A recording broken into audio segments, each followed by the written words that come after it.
ನಮಸ್ಕಾರ ಸ್ನೇಹಿತರೆ. ದರ್ಶನ್ ಸ್ನೇಹಿತರನ್ನ ತುಂಬ ನಂಬಿಡ್ತಾರೆ, ಬಲವಾಗಿ ನಂಬಿದ್ರೆ. ಸೆಕ್ಷನ್ 120B ಕ್ರಿಮಿನಲ್ ಕಾನ್ಸ್ಪಿರೆನ್ಸಿ ಬರುತ್ತೆ, ಸೆಕ್ಷನ್ 364 ಬರುತ್ತೆ kidnapping for murder, section 302 murder, section 201 evidence destruction, section 334 common intention ಎಲ್ಲರಿಗೂ ಸೇರಿ. ಇವೆಲ್ಲವೂ ತುಂಬ ಗಂಭೀರವಾದಂಥ ಪ್ರಕರಣಗಳು. ಎಲ್ಲ ಸೆಕ್ಷನ್ಗಳಲ್ಲೂ ಕೂಡ, ಎಲ್ಲ ದಾಖಲಾತಿಗಳಲ್ಲೂ ಕೂಡ ಇದು ದರ್ಶನ್ ಅವ್ರ ಹೆಸರಿದೆ. ಅವರೊಬ್ಬರು ಸಬ್ ಇನ್ಸ್ಪೆಕ್ಟರು PSI ಒಂದು ಸ್ಟೇಷನ್ದು, ಅವ್ರ ಹೆಸರು ಬೇಡ, ಪ್ರೊಫೆಷನ್ ರೀ. 2ನೇ ಸಲ ಸ್ಟೇಷನ್ನಿಗೆ ಬಂದು ಇಂಡಿಪೆಂಡೆಂಟ್ ಚಾರ್ಜ್ ತೊಗೊಂಡಿದ್ದಾರೆ. ಅವ್ರದ್ದು ಒಂದು ಗೈಡೆನ್ಸ್ ಮೇಲೆ ಇಡೀ ತಂಡ ಹೊರಟು ಬಿಡುತ್ತೆ. ಕರೆಕ್ಟಾಗಿ ಕಾಮಾಕ್ಷಿ ಪಾಳ್ಯದ ಯಾವ ಏರಿಯಾ ಇದೆ, ಅದರ ಜುಡಿಶಿಕ್ಷನ್ ಏನು ಬರುತ್ತೆ, ಅಲ್ಲೇ ತೊಗೊಂಡೋಗಿ ರೇಣುಕಾ ಸ್ವಾಮಿಯ ಡೆಡ್ ಬಾಡಿಯನ್ನು ಬಿಸಾಕ್ತಾರೆ. ದರ್ಶನ್ ಅವ್ರು ಒಂದೇ ಪ್ರಶ್ನೆ ಕೇಳ್ತಾರೆ ಅವ್ರಿಗೆಲ್ಲ, ನಾನು ಯಾಕೆ ಅರೆಸ್ಟ್ ಮಾಡಿದ್ದೀರಾ, ನನ್ನನ್ನು ಯಾಕೆ ಕರ್ಕೊಂಡು ಹೋಗ್ತಾ ಇದ್ದೀರಾ, ನಾನು ಅರೆಸ್ಟ್ ಆಗಿದ್ದೀನ, ಏನು ಪ್ರಕರಣ ಇದು ಅಂತಾರೆ. ACP ಒಂದೇ ಒಂದು ಪ್ರಶ್ನೆ ಕೇಳ್ತಾರೆ, ನಿಮ್ಮನ್ನು ನಾನು ಯಾಕೆ ಕರ್ಕೊಂಡು ಹೋಗ್ತಾ ಇದ್ದೀನಿ ಅಂತ ಗೊತ್ತಿಲ್ವಾ ಅಂತಾರೆ. ಗೊತ್ತಿಲ್ಲ ಅಂತಾರೆ ದರ್ಶನ್. ಇವ್ರು ಯಾರು ಮಾತಾಡೋಲ್ಲ. ಪೊಲೀಸ್ ಟ್ರೀಟ್ಮೆಂಟ್ ಹೇಗಿರುತ್ತೆ ಅಂತ ನಿಮ್ಗೆ ಹೇಳ್ತಾ ಇದ್ದೀನಿ. ಸೈಕಾಲಜಿಕಲ್ ಆಗಿರುತ್ತೆ ಅವ್ರದ್ದು. ಮೋಸ್ಟ್ ಬ್ರಿಲಿಯಂಟ್ಸ್ ಇರ್ತಾರೆ ಮತ್ತು ಮೋಸ್ಟ್ ಟ್ರೈನ್ಡ್ ಇರ್ತಾರೆ ಅವರು. ಮಾತಾಡೋಲ್ಲ. ಅವ್ರು ಯಾವ ಪ್ರಕರಣಕ್ಕೆ ಅರೆಸ್ಟ್ ಮಾಡಿದ್ದೀವಿ ಅಂತ ಏನು ಹೇಳೋಕ್ಕೆ ಹೋಗೋದಿಲ್ಲ. ಅರೆಸ್ಟ್ ಮಾಡಿದ್ದೀವಾ, ಕರ್ಕೊಂಡು ಹೋಗ್ತಾ ಇದ್ದೀವಾ, ಪ್ರೊಟೆಕ್ಷನ್ ಕೊಡ್ತಾರೆ, ಏನಿಲ್ಲ, ಹತ್ತಿ ಕೂತ್ಕೊಳ್ಳಿ ಅಂತಾರೆ. ಜೈಲಲ್ಲಿ ಕಮಾನ್ ಎತ್ತೋದಕ್ಕೆ 2 ಥರ ಕಮಾನ್ ಎತ್ತೋದು ಅಂತಾರೆ. ಒಂದು ಛೋಟಾ ಕಮಾಲ್, ಒಂದು ಬಡಾ ಕಮಾಲ್ ಅಂತ. ಕಮಾನ್ ಎತ್ತೋದು ಅಂತ. ಕಮಾನ್ ಅಂದರೆ, ಛೋಟಾ ಕಮಾನ್ ಅಂದರೆ ಚಿಕ್ಕ ಬಾಗಿಲು. ಜೈಲಿಗೆ ಯಾವ ಥರದ್ದೊಂದು ಸಂಸ್ಕೃತಿ ಇದೆ ಅಂತಂದರೆ, ಅಲ್ಲಿಗೆ ಯಾವುದೇ ಥರದ ಮನುಷ್ಯ ಹೋದರು. ಮುಖ್ಯಮಂತ್ರಿ ಜಯಲಲಿತಾ ಅವರ ಪರಪ್ಪನ ಅಗ್ರಹಾರಕ್ಕೆ ಬಂದಿದ್ದರು ಮುಖ್ಯಮಂತ್ರಿ ಆಗಿದ್ದಾಗಲೇ. ಯಡಿಯೂರಪ್ಪನವ್ರು ಹೋಗಿದ್ದಾರೆ ಅಲ್ಲಿಗೆ. ಮುತ್ತಪ್ಪರೈ ಇದ್ದ ಜಾಗ ಅದು. ಈಗ ಮಾಜಿ ಸಚಿವ ವಿನಯ್ ಕುಲಕರ್ಣಿ ಇದ್ದಾರೆ. ಎಂತೆಂಥವರೆಲ್ಲ ಹೋಗಲೇಬೇಕು. ಜೈಲು ಎಲ್ಲರಿಗೂ ಒಂದೇ. He may be CM, he may be PM, whoever it may be. ನಾನಾದ್ರೂ, ನೀವಾದ್ರೂ, ಯಾರಾದ್ರೂ ಅಲ್ಲಿ ತಲೆ ಬಗ್ಸಿ ಹೋಗಬೇಕು ಛೋಟಾ ಕಮಾನಲ್ಲಿ. ಅದು ಕಾನೂನು. ಇಲ್ಲಲ್ಲಿ ಊಟ ಮಾಡೋರಿಗೆ ಒಂದು ಪೌಡ್ರ್ ಹಾಕ್ತಾರೆ, ಕೆಮಿಕಲ್ ಪೌಡ್ರ್ ಜೈಲಲ್ಲೇ. ಆ ಪೌಡ್ರನ್ನ ಯಾಕೆ ಹಾಕ್ತಾರೆ ಅಂದರೆ, ಅವ್ರಿಗೆ ಸೆಕ್ಷುವಲ್ ಫೀಲಿಂಗ್ಸು, ಅರೋಗೆನ್ಸಿ ಫೀಲಿಂಗ್ಸು, ಆಸೆಗಳು, ಕಾಮನೆಗಳು ಬರಬಾರ್ದು ಅಂತ ಹಾಕ್ತಾರೆ. ವರ್ಷಾನ್ಗಟ್ಲೆ ಇದ್ದವರು ತಿಂಗಳಾನ್ಗಟ್ಲೆ ಅದನ್ನು ತಿಂದ್ಬಿಟ್ರೆ ಸಾಕು, ಮನುಷ್ಯರಾಗೇ ಉಳಿಯೋದಿಲ್ಲ ಅವರು. ಜೈಲು ಅನ್ನೋದು ಒಂದು ಕಟ್ಪಾಡು. ಆ ಜೈಲಿನ ರೂಲ್ಗಳನ್ನು ಬ್ರೇಕ್ ಮಾಡ್ತಾರೆ, ಎಂಟ್ರಿಗಳನ್ನು ಬ್ರೇಕ್ ಮಾಡ್ತಾರೆ. ಇದನ್ನೆಲ್ಲ ಯಾಕೆ ಹೇಳ್ತಾ ಇದೆ ಅಂದರೆ, ಕೋರ್ಟ್ ಇವಾಗ ಗಮನಿಸ್ತಾ ಇದೆ. ಜೂನ್ 8ನೇ ತಾರೀಕು 2024 ಈ ಪ್ರಕರಣ ನಡೀತು. ರೇಣುಕಾ ಸ್ವಾಮಿ ಹತ್ಯೆ ಪ್ರಯತ್ನ ನಡೀತು, ಹತ್ಯೆ ಆಯಿತು. ಜೂನ್ 11ನೇ ತಾರೀಕು 2024ನೇ ತಾರೀಕು ದರ್ಶನ್ ಅವ್ರನ್ನ ಮೈಸೂರಿನ ಒಂದು ಜಿಮ್ ಒಂದರಿಂದ ACP ಚಂದನ್ ಕುಮಾರ್ ಅರೆಸ್ಟ್ ಮಾಡ್ಕೊಂಡು ಬಂದರು. ಈ ಅರೆಸ್ಟ್ ಆದ ನಂತರದಲ್ಲಿ ನಿಮಗೆ ಏನೇನು ಆಗಬೇಕಾಗಿತ್ತು ಅದೆಲ್ಲದು ಗೊತ್ತಿದೆ. ಹಾಗಾಗಿ ನಾನು ಮತ್ತೆ ಅದನ್ನೇ ಹೇಳಕ್ಕೆ ಹೋಗೋದಿಲ್ಲ. ಈ ಆರೋಪಗಳ ತೀವ್ರತೆ ಎಷ್ಟಿದೆ ಅಂದರೆ ಸ್ನೇಹಿತರೆ, ಗಮನಿಸಬೇಕು ನೀವು. ಸೆಕ್ಷನ್ 120B ಕ್ರಿಮಿನಲ್ ಕಾನ್ಸ್ಪಿರೆನ್ಸಿ ಬರುತ್ತೆ, ಸೆಕ್ಷನ್ 364 ಬರುತ್ತೆ kidnapping for murder, section 302 murder, section 201 evidence destruction, section 334 common intention ಎಲ್ಲರಿಗೂ ಸೇರಿ. ಇವೆಲ್ಲವೂ ತುಂಬ ಗಂಭೀರವಾದಂಥ ಪ್ರಕರಣಗಳು.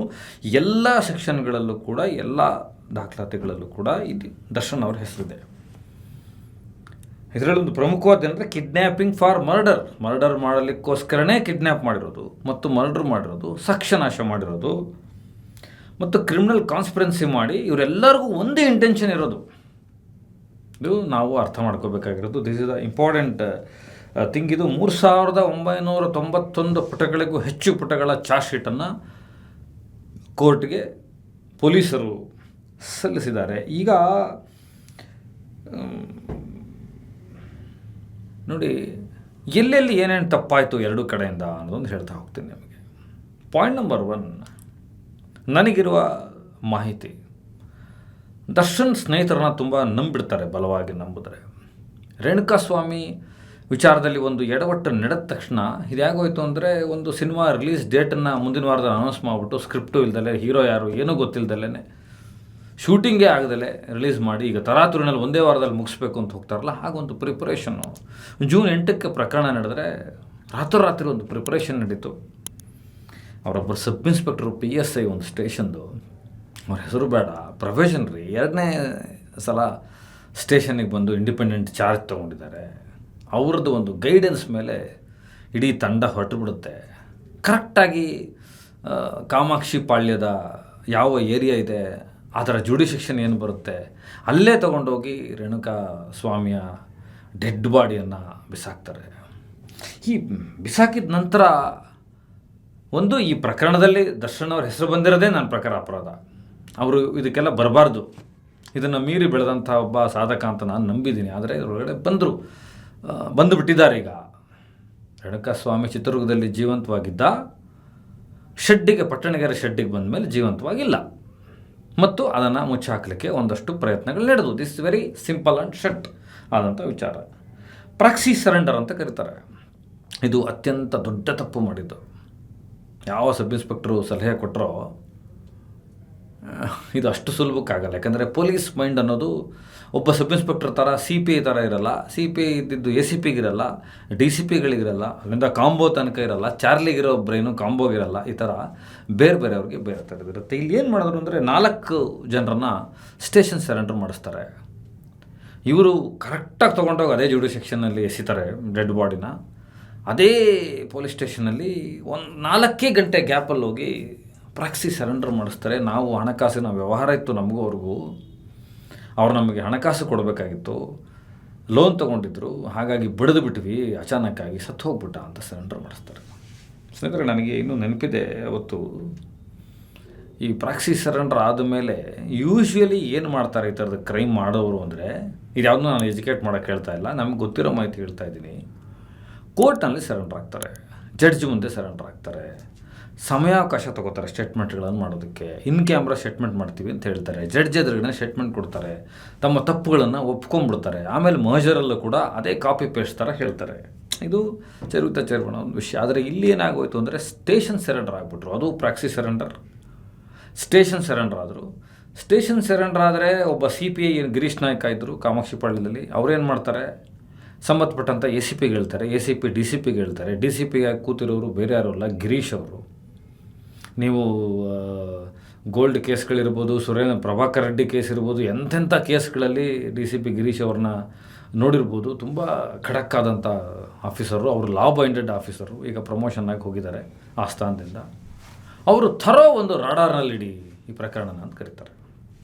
ಯಾವಾಗ ACP ಚಂದನ್ ರೌಂಡ್ಸ್ ಬರೋ ಥರ ಬಂದುಬಿಟ್ಟು ಕಾಮಾಕ್ಷಿಪಾಳ್ಯ ಸ್ಟೇಷನಲ್ಲಿ ಕೂತ್ಕೊಂಡು ಈ 4 ಜನ ಯಾರು ಪ್ರಾಕ್ಸಿ ಸರೆಂಡರ್ ಆಗಿದ್ರೋ ಅವರಿಗೆ 2 ರೌಂಡು ಒಂದು ಬಾಂಬೆ ಕಟ್ಟು 2 ಜಲ್ಲಿ ಕಟ್ಟು ಹೊಡೆದ ತಕ್ಷಣ ದರ್ಶನ್ ಹೆಸರು ಬಂದುಬಿಡ್ತದೆ. ಯಾರ ಹೆಸರು ಬರ್ತಾಯಿದೆ? ಚಾಲೆಂಜಿಂಗ್ ಸ್ಟಾರ್ ದರ್ಶನ್, ಕರ್ನಾಟಕದ ಸ್ಟಾರ್. ಅಷ್ಟು ದೊಡ್ಡ ಹೆಸರು ಬಂದುಬಿಡುತ್ತೆ. ಪೊಲೀಸರೇ ಅವಕ್ಕಾಗ್ಬಿಡ್ತಾರೆ.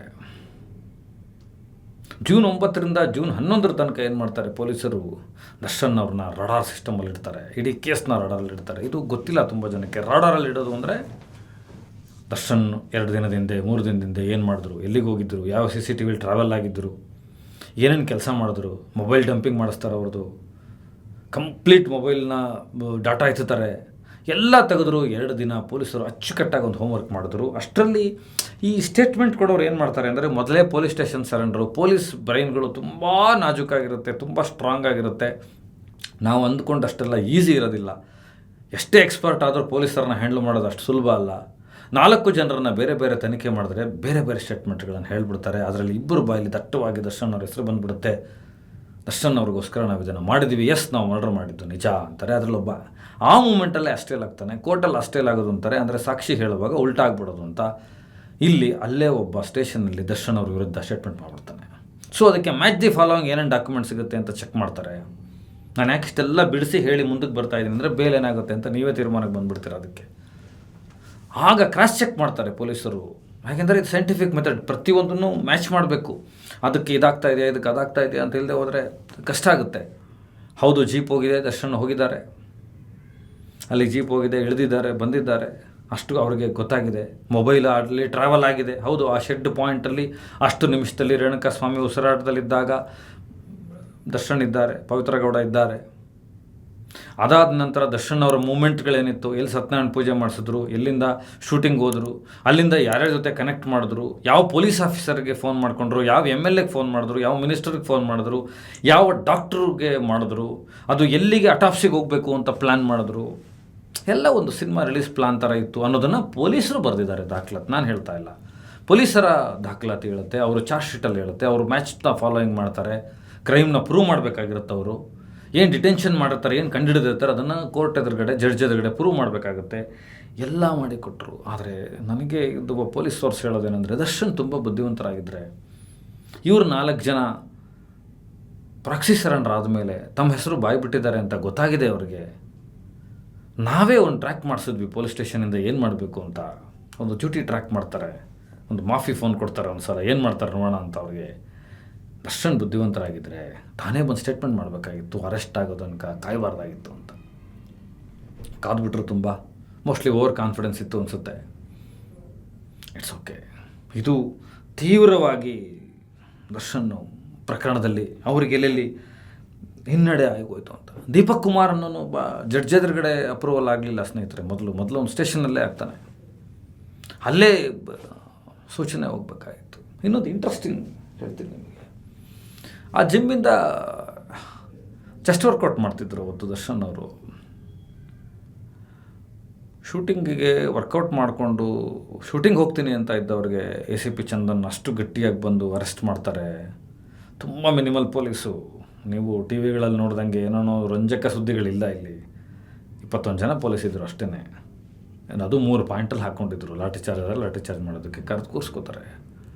ಜೀಪ್ನಲ್ಲಿ ಹಿಂದ್ಗಡೆ ಕೂರಿಸ್ಕೊಂಡವರು ಶ್ರೀರಂಗಪಟ್ಟಣಕ್ಕೆ ಹೋಗೋ ತನಕ ACP ಇರಲಿ, ಸಬ್ ಇನ್ಸ್ಪೆಕ್ಟರ್ ಇರಲಿ, ಸರ್ಕಲ್ ಇನ್ಸ್ಪೆಕ್ಟರ್ ಇರಲಿ, ಬೇರೆ ಸ್ಟಾಫ್ ಯಾರೂ ಮಾತಾಡಲ್ಲ.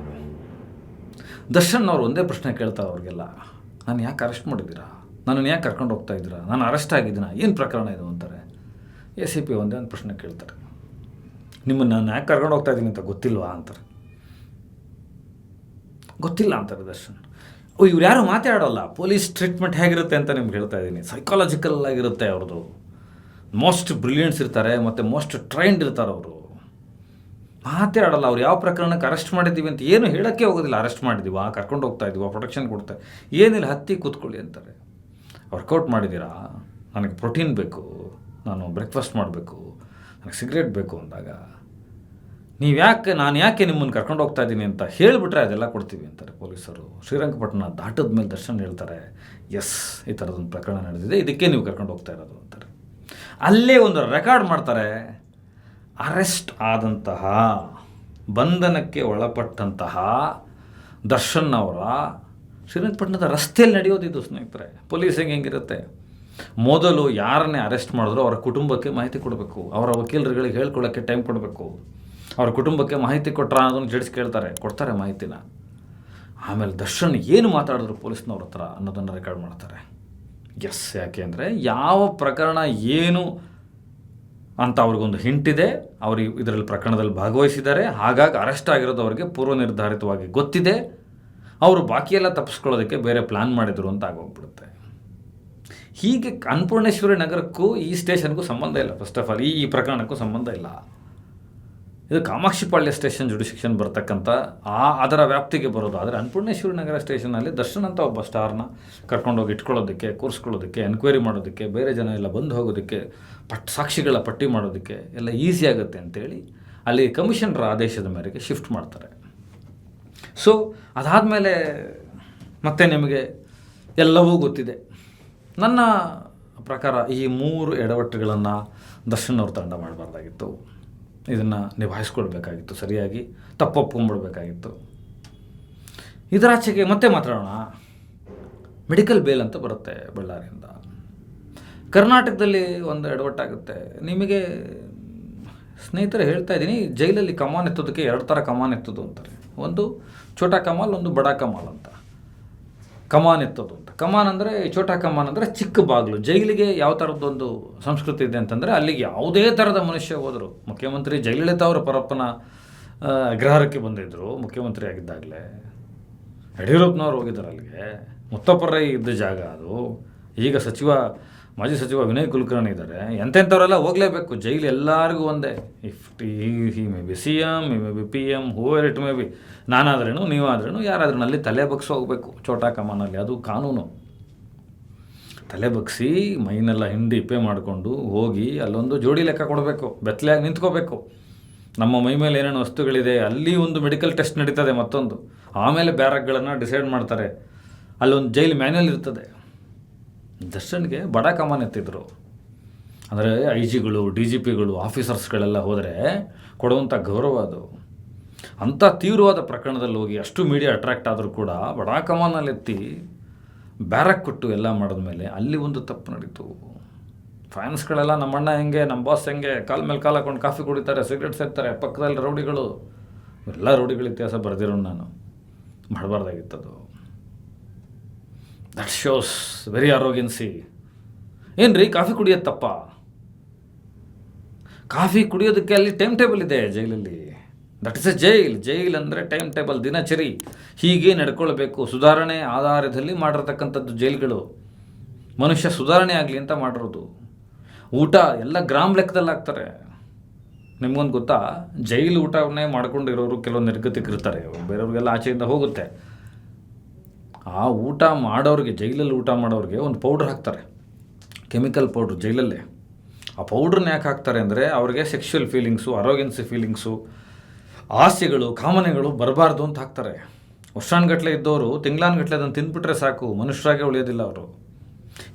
ಜೈಲು ಅನ್ನೋದು ಒಂದು ಕಟ್ಪಾಡು. ಆ ಜೈಲಿನ ರೂಲ್ಗಳನ್ನು ಬ್ರೇಕ್ ಮಾಡ್ತಾರೆ, ಎಂಟ್ರಿಗಳನ್ನು ಬ್ರೇಕ್ ಮಾಡ್ತಾರೆ. ಇದನ್ನೆಲ್ಲ ಯಾಕೆ ಹೇಳ್ತಾ ಇದೆ ಅಂದರೆ ಕೋರ್ಟ್ ಇವಾಗ ಗಮನಿಸ್ತಾ ಇದೆ.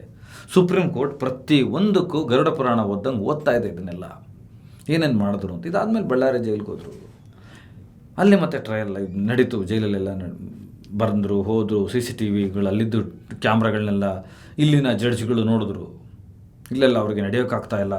2 ಮೂಟೆ ಬಟ್ಟೆಗಳನ್ನು ಕೂಡ ತೊಗೊಂಡೋಗಿ ಕೊಡೋದಕ್ಕಾಗ್ತಾಯಿಲ್ಲ. ಬಟ್ಟೆ ತೊಗೊಂಡೋಗ್ಬೇಕಲ್ಲ ಒಳಗಡೆಗೆ, ಅವರೇ ತೊಗೊಂಡೋಗ್ಬೇಕು, ಬೇರೆ ಯಾರು ಅಲ್ಲಿ ಸರ್ವೆಂಟ್ಗಳನ್ನ ಇಟ್ಕೊಳಕ್ಕಾಗಲ್ಲ. ಬಳ್ಳಾರಿಲಿ ಈ ಒಂದು ಜಮೀರ್ ಅಹಮದ್ ಅವರು ಡಿಸ್ಟ್ರಿಕ್ಟ್ ಮಿನಿಸ್ಟರ್ ಆದರೂ ಕೂಡ ಏನೂ ಮಾಡೋಕ್ಕೆ ಬರಲ್ಲ. ತುಂಬ ಕಷ್ಟ ಇದೆ ಇದು. ಆದರೆ ಅಲ್ಲೊಂದು ನಡೀತದೆ, ಕೋರ್ಟಿಗೆ ಒಂದು ಸಬ್ಮಿಟ್ ಮಾಡ್ತಾರೆ ದಾಖಲಾತಿನ, ವಿತ್ ಆಲ್ ಈ ಡಾಕ್ಯುಮೆಂಟ್ಸ್ಗಳ ಜೊತೆ. ಏನು ಡಾಕ್ಯುಮೆಂಟ್ಸ್ಗಳು? ಅವ್ರಿಗೆ 2 ಬ್ಯಾಗ್ನ ಕೂಡ ತೊಗೊಂಡೋಗೋಕ್ಕಾಗ್ತಾಯಿಲ್ಲ, ಕೂರೋಕ್ಕಾಗ್ತಾಯಿಲ್ಲ. ಆಲ್ರೆಡಿ CCTVಲಿರ್ತಾರೆ. ದರ್ಶನ್ ಅವರೇ ಮಾಡ್ಕೊಂಡಿದ್ದ ಅಪರಾಧ ಅದು. CCTVಗೆ ಬಂದುಬಿಡ್ತಾರೆ. ಯಾಕಂದರೆ ಜಡ್ಜ್ ಆರ್ಡರ್ ಮಾಡ್ತಾರೆ CCTV ಇಡಿ ಫಸ್ಟು. ನೀವು ಯಾರೋ ಭಯೋತ್ಪಾದಕರನ್ನ ಇಟ್ಟಂಗೆ ಇಡ್ತಾರೆ ರೀ ದರ್ಶನ್ ಅವ್ರನ್ನ CCTVಲಿ. 24 ಗಂಟೆ CCTV ಸರ್ವೆಲೆನ್ಸಲ್ಲಿ ಇರಬೇಕು, ಶೌಚಾಲಯ ಬಿಟ್ಟು. ಅಲ್ಲೂ ಕೂಡ ನಿಮಗೆ ಕೈಗೆಟುಕುವಂಥ ಯಾವುದೇ ಮೆಟಲ್ ಪೀಸ್ಗಳಿರೋದಿಲ್ಲ, ಕರೆಂಟ್ ಸ್ವಿಚ್ಗಳಿರೋದಿಲ್ಲ, ಏನಾರು ಮಾಡ್ಕೊಂಡ್ಬಿಡ್ತಾರೆ ಅಂತ. ಅದು ಜೈಲ್ ಅನ್ನೋದೇ ಒಂದು ಫಾರ್ಮೆಟ್, ಅದನ್ನು ಅರ್ಥ ಮಾಡ್ಕೊಬೇಕಾಗಿತ್ತು ಫಸ್ಟು. ಅಲ್ಲಿ ಹೇಳ್ತಾರೆ, ಬಳ್ಳಾರಿಯ ಒಂದು ಆಸ್ಪತ್ರೆಯಿಂದ ಒಂದು ಸರ್ಟಿಫಿಕೇಟ್ ಹೊರಡುತ್ತೆ. ಏನು ಆ ಸರ್ಟಿಫಿಕೇಟು? ಆ ಸರ್ಟಿಫಿಕೇಟಲ್ಲಿ ಹೇಳ್ತಾರೆ ಏರ್ ಲಿಫ್ಟ್ ಮಾಡಿಬಿಡ್ಬೇಕು ನಾವು ಇವಾಗ ದರ್ಶನ್ ಅವ್ರನ್ನ. ಅಂದರೆ ಅಷ್ಟು ತೀವ್ರತೆ ಇದೆ, ಇಮಿಡಿಯೇಟ್ ಆಪ್ರೇಷನ್ ಆಗಬೇಕು. ಅವರಿಗೆ ಬೆನ್ನುಮೂಳೆಯ ಸಮಸ್ಯೆ ಇದೆ ನಿಜ, ಅವರಿಗೆ ಬೆನ್ನುಮೂಳೆಯ ಸಮಸ್ಯೆ ಇದೆ, ಇಲ್ಲ ನಾನು ಹೇಳಲ್ಲ, ನಾನು ನೋಡಿದ್ದೀನಿ ಅದನ್ನು. ಸಮಸ್ಯೆ ಇದೆ, ಅವ್ರಿಗೆ ಇಮಿಡಿಯೇಟ್ ಆಪ್ರೇಷನ್ ಆಗಬೇಕು. ಹಾಗಾಗಿ ನೀವು ಬೇಲ್ ಕೊಡಿ, ಜೈಲಲ್ಲಿ ಇಟ್ಕೊಂಡು ನಾವು ಆಪ್ರೇಟ್ ಮಾಡ್ಸೋಕ್ಕಾಗಲ್ಲ. ಅವರು ಕರ್ನಾಟಕಕ್ಕೆ ಇಂತಿಂಥ ಕಾರಣಕ್ಕೆ ಅವರು ಬೇಕಾಗಿರೋರು ಅಂಥೇಳಿ ಹೇಳ್ತಾರೆ. ಸೊ ಆ ಕಾರಣಕ್ಕೆ ಏನು ಮಾಡ್ತಾರೆ, ಕೋರ್ಟು ಬೇಲ್ನ ಸ್ಯಾಂಕ್ಷನ್ ಮಾಡುತ್ತೆ. ಬೇಲ್ ಸ್ಯಾಂಕ್ಷನ್ ಮಾಡಿದ್ಮೇಲೆ ನೀವು ಕೆಲವು ಚಟುವಟಿಕೆಗಳನ್ನು ಗಮನಿಸಿರಬೇಕು ಸೂಕ್ಷ್ಮವಾಗಿ.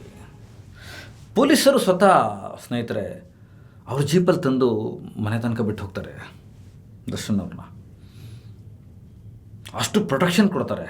ಜನ ಇರ್ತಾರೆ ರಸ್ತೆಯಲ್ಲಿ, ಅವ್ರು ನೋಡೋಕ್ಕೆ ಬರೋ ಜನ ಜಾಸ್ತಿ, ವೈರಿಗಳು ಬರ್ಬೋದು, ಇನ್ನೇನಾದರೂ ಆಗ್ಬಿಡ್ಬೋದು. ಅವ್ರು ಚಿತ್ರದುರ್ಗದ ಮೇಲೆ ಹೋದರೆ ಗಲಾಟೆ ಆಗ್ಬಿಡ್ಬೋದು. 3 ಕಂಡೀಷನ್ ತೊಗೊಳ್ತಾರೆ ಬೇಲ್ ಮಾಡುವಾಗ. ಏನು ಕಂಡೀಷನ್ಸ್ ಇರುತ್ತೆ? ಇದೆಲ್ಲ ನಾವು ಬಾಯಿ ಮಾತಲ್ಲಿ ಆಡೋದಕ್ಕೆ ಸುಲಭ, ಬಟ್ ಇದೆಲ್ಲ ಎಕ್ಸಿಕ್ಯೂಷನ್ ಆಗಬೇಕು. ಪಿನ್ ಟು ಪಿನ್ ಪೇಪರಲ್ಲಿರ್ತದೆ. ಸಾಕ್ಷ್ಯನಾಶ ಮಾಡಬಾರ್ದು, ಯಾವುದೇ ಕಾರಣಕ್ಕೂ ಸಾಕ್ಷ್ಯನಾಶಕ್ಕೆ ಒಳಗಾಗಬಾರ್ದು. ಇದು ಎಲ್ಲವೂ ಕೇಸಲ್ಲಿ, ಅದು ಮರ್ಡರ್ ಕೇಸ್ಗಳೆಲ್ಲ, ಕಿಡ್ನ್ಯಾಪ್ ಆ್ಯಂಡ್ ಮರ್ಡರ್ ಕೇಸ್ ಅಂತ ಗಂಭೀರವಾದ ಪ್ರಕರಣಗಳಲ್ಲಿ ವಿಧಿಲಿಖಿತ ಬರೀತಾರೆ. ಯಾವತ್ತು ಬೇಲ್ ಮೇಲೆ ಆಚೆ ಬಂದವರು ಏನು ಮಾಡ್ತಾರೆ ಅಂದರೆ ಒಂದು ಲೋ ಪ್ರೊಫೈಲ್ ಕೇಸನ್ನು ಮೇಂಟೈನ್ ಮಾಡ್ತಾರೆ, ಲೈಫ್ ಸ್ಟೈಲ್ನ. ಅಂದರೆ ತಾನಾಯಿತು, ತನ್ನ ಪಾಡಾಯಿತು, ತನ್ನ ಕೆಲಸ ಆಯಿತು, ಒಂದು ತುಂಬ ಏನು ಮಾಡ್ಕೋಬೇಕು ಲೀಗಲಿ ಅದನ್ನು ಮಾಡ್ಕೋತಾರೆ. ನೀವು ಸಾಕ್ಷ್ಯನಾಶ ಮಾಡಬಾರ್ದು ಅಂತ ಹೇಳ್ತಾರೆ. ಆಮೇಲೆ ನಿಮ್ಮ ಮೆಡಿಕಲ್ ರಿಪೋರ್ಟ್ ಸಬ್ಮಿಟ್ ಮಾಡಬೇಕು ಕೋರ್ಟ್ಗೆ ಅಂತ ಹೇಳ್ತಾರೆ. ಆಮೇಲೆ ಈ ಪ್ರಕರಣಕ್ಕೆ ಸಂಬಂಧಪಟ್ಟಂಥ ಯಾವುದೇ ಡಾಂಗುಡಿಗಳನ್ನು ಮಾಡಬಾರ್ದು, ಅವರನ್ನು ಭೇಟಿಯಾಗಬಾರ್ದು. ಎಸ್, ಇದನ್ನು ಯಾವುದನ್ನು ಡೈರೆಕ್ಟಾಗಿ ವೈಲೇಷನ್ ಮಾಡಲಿಲ್ಲ ದರ್ಶನ್ ಅವರು. ಆದರೆ ಇಲ್ಲಿ ಪ್ರಾಬ್ಲಮ್ ಆಗಿದ್ದೇನು, ಯಾಕೆ ಬೇಲ್ ಕ್ಯಾನ್ಸಲ್ ಆಯಿತು ಅದನ್ನೊಂದು ಸ್ವಲ್ಪ ವಿವರವಾಗಿ ಹೇಳಿ ಇಲ್ಲಿಗೆ ಬಂದುಬಿಡೋಣ. ಥೈಲ್ಯಾಂಡ್ಗೆ ಹೋದರು ಶೂಟಿಂಗಿಗೆ. ಅದಾದ ನಂತರ ಚಾಮುಂಡೇಶ್ವರಿ ಬೆಟ್ಟಕ್ಕೆ ಹೋಗಿ ಪೂಜೆ ಮಾಡಿ ಡೆವಿಲ್ ಸಿನಿಮಾ ಶೂಟಿಂಗ್ ಹೋದರು. ಆಮೇಲೆ ಮತ್ತೆ ಥೈಲ್ಯಾಂಡ್ಗೆ ಹೋದರು. ಇಂಟೆಲಿಜೆನ್ಸ್ ಫಾಲೋ ಮಾಡ್ತಾ ಇರುತ್ತೆ ಇದನ್ನೆಲ್ಲ, ಅಷ್ಟು ಸುಲಭ ಅಲ್ಲ. ಹಾಸ್ಪಿಟ್ಲಲ್ಲಿ ಇರೋದು, ಪಾರ್ಟಿಗಳನ್ನು ಮಾಡ್ಕೊಳ್ಳೋದು, ತಮಗೆ ಬೇಕಾದವ್ರನ್ನ ಮೀಟ್ ಮಾಡೋದು ಎಲ್ಲರ ಸ್ವಾತಂತ್ರ್ಯ. ಅದು ದರ್ಶನ್ ಆದ್ರೇನು ಇನ್ನೊಬ್ಬರು ಆದ್ರೇನು ಯಾರನ್ನು ಬೇಕೋ ಅವ್ರು ಮೀಟ್ ಮಾಡ್ಕೊತಾರೆ. ಆದರೆ ಸಾರ್ವಜನಿಕ ಸಮಾರಂಭದಲ್ಲಿ ಚಿಕ್ಕಣ್ಣ ಅವ್ರನ್ನ ಮೀಟ್ ಮಾಡಿಬಿಡ್ತಾರೆ. ಚಿಕ್ಕಣ್ಣ ಇದರಲ್ಲಿ ಸಾಂದರ್ಭಿಕ ಸಾಕ್ಷಿ. ಈ ಸಾಂದರ್ಭಿಕ ಸಾಕ್ಷಿಯನ್ನು ಡೆರಾಗೇಟ್ರಿಯಾಗಿ ಅಂದರೆ ಉದ್ದೇಶಪೂರ್ವಕವಾಗಿ 2 ಸಲ ಮೀಟ್ ಮಾಡ್ತಾರೆ. ಆ ಫೋಟೋಸು ಜಡ್ಜಿಗೆ ತಲುಪುತ್ತೆ, ಸುಪ್ರೀಂ ಕೋರ್ಟ್ ಜಡ್ಜ್ಗೆ. ಈಗ ಬೇಲ್ ಕ್ಯಾನ್ಸಲ್ ಆಗೋಕ್ಕೆ ಪ್ರಮುಖ ಕಾರಣ ಅದು. ಸಾಕ್ಷ್ಯನಾಶ ಮಾಡಬಾರ್ದು ಅಂತ ಹೇಳಿದ್ವಿ. ಈಗ ಈ ಕಡೆಯಿಂದ ವಕೀಲರು ಹೇಳ್ತಾ ಇದ್ದಾರೆ, ಇಲ್ಲ ನಾವು ಅವರು ಔದ್ಯೋಗಿಕವಾಗಿ ಒಟ್ಟಿಗಿರಬೇಕಾದಂಥವ್ರು, ನಾವೇನು ಮಾಡೋದಕ್ಕೆ ಬರೋದಿಲ್ಲ, ಕೆಲಸದ ಮೇಲೆ ಹೋಗಿದ್ವಿ ಅಂತ. ಆದರೆ ಚಿಕ್ಕಣ್ಣ ಸಾಕ್ಷಿ ಇದ್ದರು. ಚಿಕ್ಕಣ್ಣ ಅವ್ರನ್ನ ಭೇಟಿಯಾದರು. ಇನ್ನೊಂದು ಫೋಟೋಸ್ ಹರಿದಾಡ್ತು ಥೈಲ್ಯಾಂಡಿಂದ. ಬಿಪಿನ್ ರಾಯ್ ಜೊತೆ ಒಂದು ಫೋಟೋ ಹರಿದಾಡ್ತು. ಅದು ಕೂಡ ಕೋರ್ಟ್ನ ಕೆಂಗಣ್ಣಿಗೆ ಗುರುವಾಯ್ತು. ಯಾರ್ಯಾರ ಜೊತೆ ಸೇರ್ತಾ ಇದ್ರು, ಅವ್ರು ಇನ್ನೊಂದು ಕೇಸಲ್ಲಿದ್ದರು. ನೀವು ಒಂದು ಮರ್ಡರ್ ಕೇಸಲ್ಲಿ ಆರೋಪಿಯಾಗಿದ್ದವರು ಈ ಅಪರಾಧದ ತನಿಖೆಗಳು ನಡೆಯುವಾಗ ಯಾರ್ಯಾರ ಜೊತೆ ಒಡನಾಟ ಮಾಡ್ತೀರಾ, ನಿಮಗೆ ಯಾರ್ಯಾರ ಜೊತೆ ಸಂಪರ್ಕಗಳಿದೆ ಅನ್ನೋದೆಲ್ಲ ತುಂಬ ಮುಖ್ಯ ಆಗುತ್ತೆ.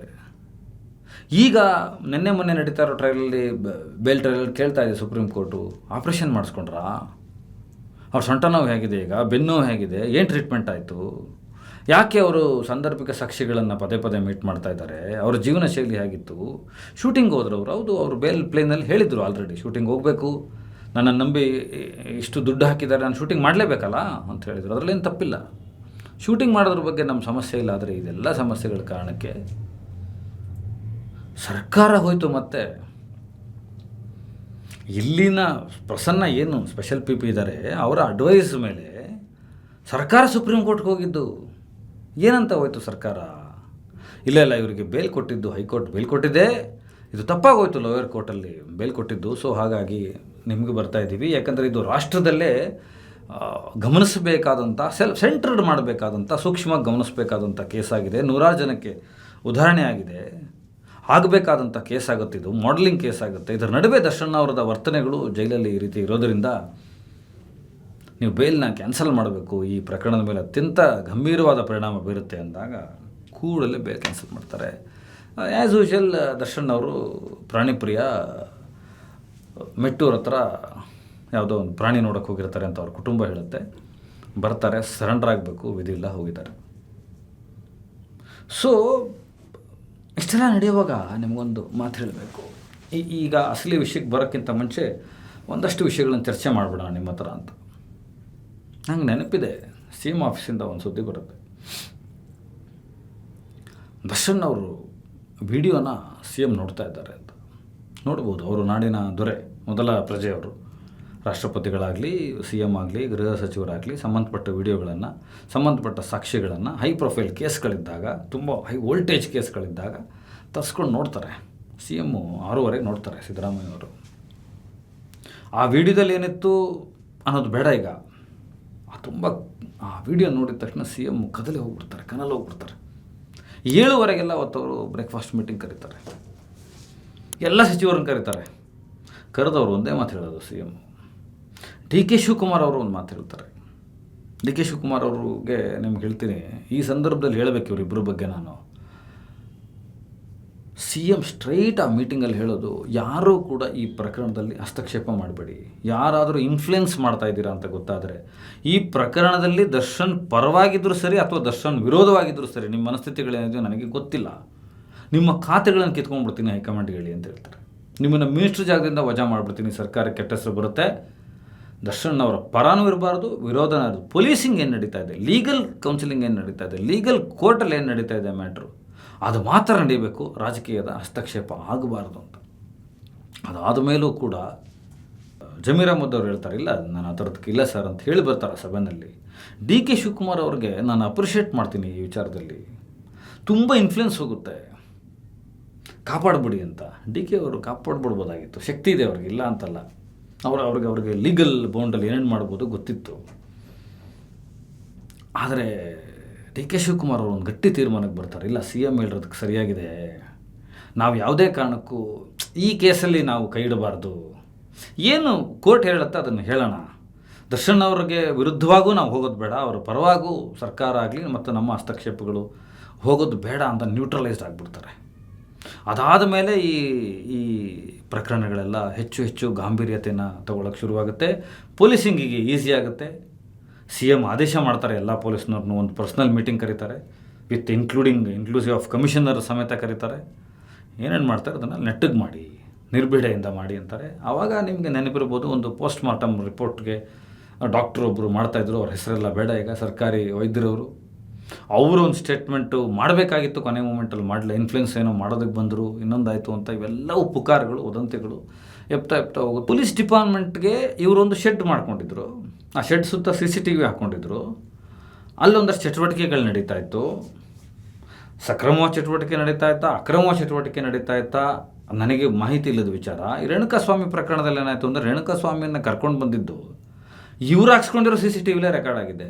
ಇವರೇ CCTV ಹಾಕ್ಸಿದ್ದಾರೆ. ಅದು ಸೀಸಿಂಗ್ ವೆಹಿಕಲ್ಗಳನ್ನೆಲ್ಲ ನಿಲ್ಲಿಸ್ತಕ್ಕಂಥ ಒಂದು ಜಾಗ.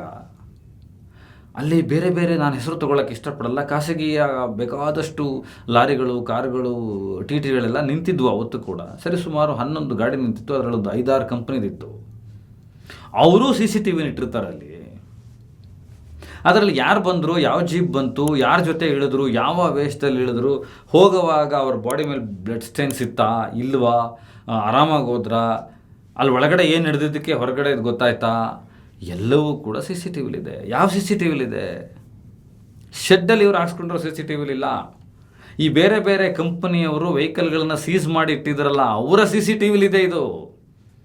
ಅವರು ಕ್ಲೌಡಲ್ಲಿ ಸೇಫ್ ಮಾಡಿ ಇಟ್ಟಿರ್ತಾರೆ, ಇದನ್ನು ಡಿಲೀಟ್ ಮಾಡೋಕ್ಕೆ ಬರಲ್ಲ. ಹೌದು ಸ್ನೇಹಿತರೆ, ಒಂದು ತಂಡ ತುಂಬ ದೊಡ್ಡದಾಗಿ ಕೆಲಸ ಮಾಡ್ತಾಯಿದೆ, ದರ್ಶನ್ ಅವ್ರನ್ನ ಇಟ್ಕೊಂಡು ಒಂದು ಪಕ್ಷ ಕಟ್ಟೋದಕ್ಕೆ.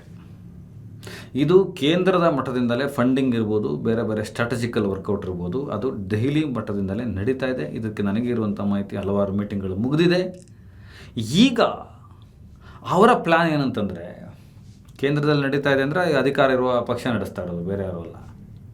ದರ್ಶನ್ ಅವರ ಶಕ್ತಿಗೆ, ದರ್ಶನ್ ಅವರು ರೋಡಿಗೆ ಇಳಿದ್ರೆ, ದರ್ಶನ್ ಅವರು ರಾಜಕಾರಣಕ್ಕೆ ಇಳಿದ್ರೆ, ನಾವೆಲ್ಲದನ್ನು ಪ್ರೊವೈಡ್ ಮಾಡಿಕೊಟ್ರೆ ಅವರೊಂದು ಕನಿಷ್ಠ ಒಂದು 30 ಸೀಟ್ಸ್ನ ತರ್ತಾರೆ. ಯಾವ್ಯಾವ ಭಾಗಗಳಲ್ಲಿ ಅವ್ರಿಗೆ ಹೆಚ್ಚು ಜನಮನ್ನಣೆ ಇದೆ, ಅದು ಓಟಾಗಿ ಹೆಂಗೆ ಕನ್ವರ್ಟ್ ಆಗುತ್ತೆ, ಈಗೆಷ್ಟು ಸಿಂಪತಿ ಫ್ಯಾಕ್ಟರ್ ಬೆಳೆದಿದೆ ಅನ್ನೋದು ಎಲ್ಲದನ್ನೂ ಕೂಡ ಒಂದು ವರ್ಗ ಸಂಶೋಧನೆ ಮಾಡಿದೆ, ರಿಸರ್ಚ್ ಮಾಡಿದೆ. ಅವರೊಂದು ರಿಪೋರ್ಟ್ ಕೊಟ್ಟಿದ್ದಾರೆ, ದರ್ಶನ್ ಅವರ ಹೆಸರಲ್ಲಿ ಒಂದು ಹೊಸ ಪಕ್ಷ ಕಟ್ಟಬೇಕು ಅಂತ. ಹೊಸ ಪಕ್ಷ ಕಟ್ಟಿದ್ರೆ ಯಾವುದೇ ನ್ಯಾಷನಲ್ ಪಾರ್ಟಿ 70 ಸೀಟೋ 75 ಸೀಟೋ ತೊಗೊಂಡ್ರೆ ಇವರೊಂದು 30 ಸೀಟ್ ತೊಗೊಳ್ತಾರೆ, ನಾವು ಸರ್ಕಾರ ಮಾಡ್ಬೋದು ಅಂತ ಒಂದು ಅಂದಾಜಿನ ಮೇರೆಗೆ, ಒಂದು ಸಂಶೋಧನೆಯ ಮೇರೆಗೆ ಒಂದು ಕೆಲಸ ನಡೀತಾ ಇದೆ. ಈಗ ನಾನಾದರೂ ಒಂದು ಕನ್ಕ್ಲೂಷನ್ಗೆ ಬರ್ತೀನಿ, ನಿಮಗೆ ಅರ್ಥ ಆಗಿರಬೇಕು. ದರ್ಶನ್ ಇದಕ್ಕೆಲ್ಲ ಮುಂದಾಗ್ತಾರ? ಅವ್ರಿಗಂತೂ ನನಗೆ ಗೊತ್ತಿರುವಂತೆ, ನನ್ನ ಅಧ್ಯಯನದ ಪ್ರಕಾರ ಒಂದು ರಾಜಕೀಯದ ವಾಸನೆ ಇದೆ, ಮತ್ತು ರಾಜಕೀಯದ ಆಕಾಂಕ್ಷೆ ಇದೆ, ಮತ್ತು ರಾಜಕೀಯದ ಶಕ್ತಿ ಇದೆ. ಅದು ಹೋಗಬೇಕಾದಂಥ ಸಂದರ್ಭ ಇದೆ ಅವ್ರಿಗೆ, ಅವರ ಜೀವನದಲ್ಲಿ. ಈಗ ಇವೆಲ್ಲದಕ್ಕೂ ಒಪ್ಪಿಕೊಂಡು ಒಂದಷ್ಟು ಕರಾರುಗಳಿಗೆ ಹೋದರೆ, ಪರೋಕ್ಷವಾಗೋ ಪ್ರತ್ಯಕ್ಷವಾಗೋ ಇದು ಸುದ್ದಿ ಇರೋದು ಬೇಲಿಗೆ ಸಹಾಯ ಆಗಬಹುದು, ಅಥವಾ ಆಗದೆ ಇರ್ಬೋದು. ಈಗ ದರ್ಶನ್ ಹೆಸರಲ್ಲಿ ಒಂದು ಹೊಸ ಪಕ್ಷ ತುಂಬ ದೊಡ್ಡ ಮಟ್ಟದಲ್ಲಿ ಚರ್ಚೆ ಆಗ್ತಾ ಇದೆ. ಅವರನ್ನು ರಾಜ್ಯದ ಜನರ ಹತ್ರ ಕಳಿಸಿ ಸಾರಥಿ ರಿಲೀಸ್ ಆದಾಗ ಏನೇನೆಲ್ಲ ಆಯ್ತಲ್ಲ, ಆ ಥರದೊಂದು ವಾತಾವರಣ ಪೊಲಿಟಿಕಲಿ ಕ್ರಿಯೇಟ್ ಮಾಡಬೇಕು, ಅವ್ರನ್ನ ಒಬ್ಬರು ಲೀಡ್ರಾಗಿ ಎಮರ್ಜ್ ಮಾಡಬೇಕು, ಅವ್ರನ್ನ ಒಂದು ಪ್ರಾಯಶ್ಚಿತ್ತದ ಮೂಡಿಗೆ ತರಬೇಕು ಅಂತ ಒಂದು ಪ್ರಯತ್ನ ಖಂಡಿತವಾಗ್ಲೂ ನಡೀತಾ ಇದೆ. ಇದು ಸಂಜಯ್ ದತ್ ಇರುವ ರಾಷ್ಟ್ರ. ಎಂಥ ದೊಡ್ಡ ಕೇಸಲ್ಲಿ ಅವರು ಭಯೋತ್ಪಾದಕರಿಗೆ ಸಹಾಯ ಮಾಡುವಂಥ, ಭಯೋತ್ಪಾದಕರಿಗೆ ಶಸ್ತ್ರಾಸ್ತ್ರಗಳನ್ನು ಒದಗಿಸಿದ ಟಾಡ ಅಂಥ ಕೇಸ್ಗಳಲ್ಲಿ ಸಂಜಯ್ ದತ್ ಸಿಗಾಕೊಂಡಿತ್ತು. ಸಂಜಯ್ ದತ್ ನನ್ನ ಪ್ರಕಾರ ಈ ಥರದ ಪ್ರಕರಣಗಳಿಗೆ ಹೋಗಿ, ಜೈಲು ವಾಸ ಅನುಭವಿಸಿ, ಅಲ್ಲಿ ಮಾನವೀಯತೆ ಮೆರೆದು ಆಚೆ ಬಂದು ಮತ್ತೆ ಸಿನಿಮಾದಲ್ಲಿ ಆ್ಯಕ್ಟಿವ್ ಆಗಿ ಕೆಲವು ವಿಚಾರಗಳಿಗೆ ಆ ಮನುಷ್ಯ ಮಾದರಿ ಆಗ್ತಾರೆ. ಇಲ್ಲೂ ದರ್ಶನ್ ಅವ್ರನ್ನ ಮಾದರಿಯಾಗಿ ಇಟ್ಕೋಬೇಕಾ ನನಗೆ ಗೊತ್ತಿಲ್ಲ, ಅದು ಅವ್ರಿಗೆ ಬಿಟ್ಟಿತ್ತು. ಬಟ್ ಇಷ್ಟು ನಡೀತಾ ಇದೆ. ದರ್ಶನ್ ಹೆಸರಲ್ಲಿ ಒಂದು ಹೊಸ ಪಕ್ಷ ಬಂದರೂ ಬರ್ಬೋದು, ಬರುವ ಕಾಲ ಸನ್ನಿಹಿತ ಆಗ್ತಾ ಇದೆ. ಬಂದವರು ಆ್ಯಕ್ಟಿವ್ ಆಗಿ ಪಾಲಿಟಿಕಲಿ ಓಡಾಡೋದಕ್ಕೆ ಶುರುವೂ ಆಗ್ಬೋದು. ಆದರೆ ಬೇಲೆ ಆಗದಂತೆ ಒಂದು ಕಾನೂನು ಸಮರ ಕೂಡ ನಡೀತಾ ಇದೆ. ಅವರನ್ನು ಈ ಟ್ರಯಲ್ಲು, ಎವಿಡೆನ್ಸ್ ಟ್ರಯಲ್ಗಳು ಲೇಟಾಗಿ ಏನು ನಡೀತಾ ಇಲ್ಲ. ಯಾರ್ಯಾರ್ದು ಇದುವರೆಗೂ ಎವಿಡೆನ್ಸ್ ಮಾಡಬೇಕು, ಟ್ರಯಲ್ ಮಾಡಬೇಕು, ಎಲ್ಲ ಕಾನೂನಿನ ಪ್ರಕ್ರಿಯೆಗಳು ಸಮಕ್ಷಮವಾಗಿ ನಡೀತಾನೆ ಇದ್ದಾವೆ. ಅದರಲ್ಲಿ ಪಾರ್ಷಿಯಲಿ ಕೆಲವು ದರ್ಶನ್ ಅವ್ರ ವಿರುದ್ಧ ಇದೆ, ಕೆಲವರು ದರ್ಶನ್ ಅವ್ರ ಪರ ಆಗಿದ್ದಾರೆ. ಇವೆಲ್ಲ ಸಣ್ಣ ಪುಟ್ಟ ಮೈನರ್ ಥಿಂಗ್ಸ್ ಇರುತ್ತೆ. ಅದನ್ನು ಕೂಡ ಸುಪ್ರೀಂ ಕೋರ್ಟ್ ಬೇಲ್ನಲ್ಲಿ ಗಮನಿಸ್ಕೊಡುತ್ತೆ. ಯಾಕಂದರೆ ಈ ಸಾಂದರ್ಭಿಕವಾದಂಥ ವಿಷಯಗಳ ಸಂದರ್ಭ ಬಂದಾಗ ಎಲ್ಲ ನೋಡಬೇಕಾ, ನಾನು ಬೇಡವಾ, ದರ್ಶನ್ ವಿರುದ್ಧ ಎಷ್ಟು ಫಿಟ್ ಆಗ್ತಾಯಿದೆ ಎಲ್ಲದನ್ನು ಸಾಕ್ಷಿ ಕೊಡಬೇಕಾ, ನಾಶ ಆಗಿ ಮಾಡಿಬಿಡ್ತಾರ, ಬೇಲ್ನ ಇಶ್ಯೂ ಮಾಡಬೇಕಾ ಬೇಡವಾ ಅನ್ನೋದು ಎಲ್ಲದರ ಮೇಲೂ ಇದುವರೆಗೂ ನಡೆದಿರೋ ಟ್ರಯಲು, ಆ ಸ್ಪೀಡು ಎಲ್ಲದರ ಮೇಲೂ ನಡೀತದೆ. ನಿಮಗೆ ಈ ವಿಚಾರ ಹೇಳ್ಕೋಬೇಕಾಗಿತ್ತು, ಈ ಥರದೊಂದು ಪ್ರಯತ್ನ ನಡೀತಾ ಇದೆ ಅಂತ. ಎಲ್ರಿಗೂ ಒಳ್ಳೆಯದಾಗಲಿ. ಎಲ್ಲರಿಗೂ ಈ ನೇಚರ್ ಅನ್ನೋದು ಇತಿ ಮತಿ ಮಿತಿಗಳನ್ನು ಕೊಟ್ಟು ಕಾಪಾಡಲಿ ಅಂತ ನಾನು ಕೇಳ್ಕೊತೀನಿ. ನಮಸ್ಕಾರ.